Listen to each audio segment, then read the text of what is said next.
সব রীতি, সব অলিখিত ট্যাবু ভেঙে এক নতুন দৃষ্টান্ত স্থাপন করলেন প্রধানমন্ত্রী তারেক রহমান। মহান শহীদ দিবস ও আন্তর্জাতিক মাতৃভাষা দিবসের প্রথম প্রহরে তিনি শুধু পুষ্পস্তবক অর্পণেই সীমাবদ্ধ থাকেননি।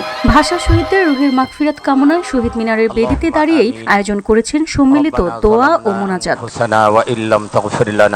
স্বাধীনতার পর রাষ্ট্রীয়ভাবে এমন দৃশ্য আর দেখা যায়নি। ইতিহাস ঘেঁটে শেষ যে নজির পাওয়া যায়, ভাষা আন্দোলনের শহীদদের জন্য শহীদ মিনারে মোনাজাতের নজির শেষবার পাওয়া গেছে 1953 সালে। বহু দশক পর আবারও রাষ্ট্রীয় পর্যায়ে শহীদ মিনারে ফিরে এলো দোয়া, আর সেই প্রত্যাবর্তনে নেতৃত্ব দিলেন তারেক রহমান।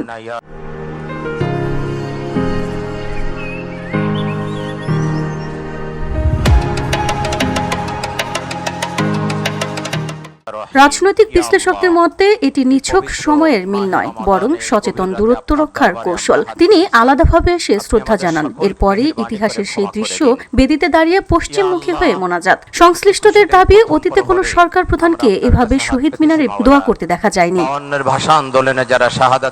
একই বেদিতে একই সময়ে সরকার ও বিরোধী রাজনীতির শীর্ষ নেতাদের একসঙ্গে মোনাজাতের দৃশ্য অনেকের কাছে নতুন রাজনৈতিক সংস্কৃতির ইঙ্গিত, যেখানে ধর্ম, ঐতিহ্য ও জাতীয়তাবোধ একাকার হয়েছে। পরিবার সহ শ্রদ্ধা নতুন আরেক নজির।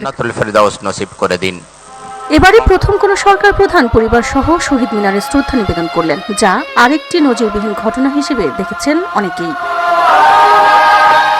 ঘটনার পর সামাজিক যোগাযোগ মাধ্যমে শুরু হয় ব্যাপক আলোচনা। অনেকে একে বলছেন প্রথা ভাঙার সাহসী উদ্যোগ, কেউ দেখছেন ঐতিহাসিক মুহূর্ত হিসেবে। দীর্ঘদিনের বিতর্ক ও ট্যাবু ভেঙে শহীদ মিনারে রাষ্ট্রীয় মোনাজাত ফিরিয়ে আনায় তারেক রহমানকে অনেকেই দেখছেন সাহসী ও দূরদর্শী নেতা হিসেবে।